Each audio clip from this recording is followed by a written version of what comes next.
បើយើងធ្វើល្អហើយនៅតែមានអ្នកបូលីយើងមិនបាច់តទេដើរចេញឲ្យឆ្ងាយពីមនុស្សដែលគេមិនចូលចិត្តយើងហើយអ្នកបូលីយើងនឹងធ្វើមិនបានដូចយើងទេបើយើងឈ្មោះទៅរកក្តីស្រមៃរបស់យើងវាមិនមែនជាបញ្ហាឡើយប្រសិនបើយើងត្រូវដើរផ្លូវដាច់ដោយឡែកពីគេដែលគ្មានអ្នកដើរជាមួយយើងបំពេញទូនាទីយើងឲ្យតែល្អទៅគេស្អប់គេស្រឡាញ់យើងខត់គេមិនបានទេទុកពេលទុកកម្លាំងរកលុយប្រសើរជាងឆ្លោះជេរគ្នាឥតប្រយោជន៍ស្អប់អ្នកណាក៏ធ្វើធម្មតាទៅមិនចូលចិត្តអ្នកណាក៏មិនបាច់និយាយមនុស្សមិនល្អមិនចាំបាច់សេពគប់មនុស្សមានពីរប្រភេទមួយមនុស្សទន់ជ្រាយបង្ហាញភាពឈឺចាប់តាមរយៈស្វែងរកក្តីអាណិតពីអ្នកដទៃពីរមនុស្សរឹងមាំបង្ហាញភាពឈឺចាប់តាមរយៈលទ្ធផលនៃការព្យាយាមសង្គមនេះគឺបែបហ្នឹងយើងដើរយឺតជាងអ្នកដទៃក៏វាមិនអីដែរសូមត្រឹមមានក្តីសុខគ្រប់ជំហានដែលយើងដើរគឺគ្រប់គ្រាន់ហើយយើងត្រូវមានជំនឿចិត្តចំពោះខ្លួនឯងជានិច្ចអ្វីដែលសំខាន់បំផុតនោះគឺសុខភាពការជួយអ្នកដទៃគឺល្អហើយតែមិនមែនជួយគេរហូតនាំទុក្ខដាក់ខ្លួននោះទេបាំងឆាត់ឲ្យអ្នកដទៃបានតែកុំឲ្យសើមខ្លួនឯងណាមនុស្សគ្រប់គ្នាសុទ្ធតែមានជំរឿបែបនេះហើយគូតែជ្រើសរើសយករឿងណាដែលល្អធ្វើឲ្យយើងមានតែសេចក្តីសុខនិងស្នាមញញឹមអនុញ្ញាតឲ្យខ្លួនឯងធ្វើល្អបានគ្រប់ទីកន្លែង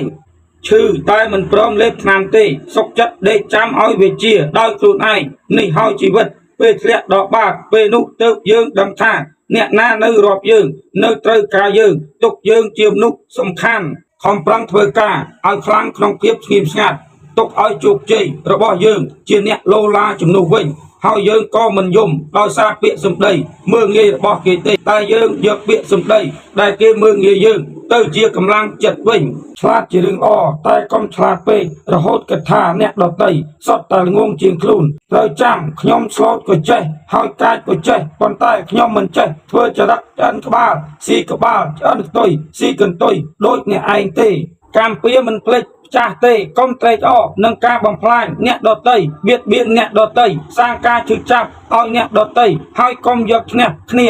ដោយពាក្យសម្ដីតែត្រូវយកឈ្នះចិត្តគ្នាដោយអំពើល្អវិញមានច្រើនតែបង្ហាញតិចដឹងច្រើនតែនិយាយតិចទើបជាអំណាចមិនចាំបាច់ដឹងគុណនោះដែលចំអកនឹងមើលងាយអ្នកនៅថ្ងៃដែលអ្នកឈឺចាប់នឹងធ្លាក់ដល់ចំណុចទាបបំផុតរឿងល្អទុកក្នុងចិត្តបើមិនល្អទេចោលទៅកុំឲ្យធ្ងន់ពេកត្រូវរៀនស្រឡាញ់ខ្លួនឯងតែមិនងប់ងល់ពេកទេពីមុនបែបណាក៏នៅតែបែបហ្នឹងសាបសាមញ្ញធម្មតាត្រូវតែក្រោកឈរបន្តទៅមុខទៀតទោះបីដួលផងបរាជ័យផងក៏យើងនៅតែតស៊ូលើកទឹកចិត្តខ្លួនឯងនិងមិនចុះចាញ់យើងគិតឲ្យធ្វើដោយមិនចាំបាច់មានអ្នកណាអូសទាញទេ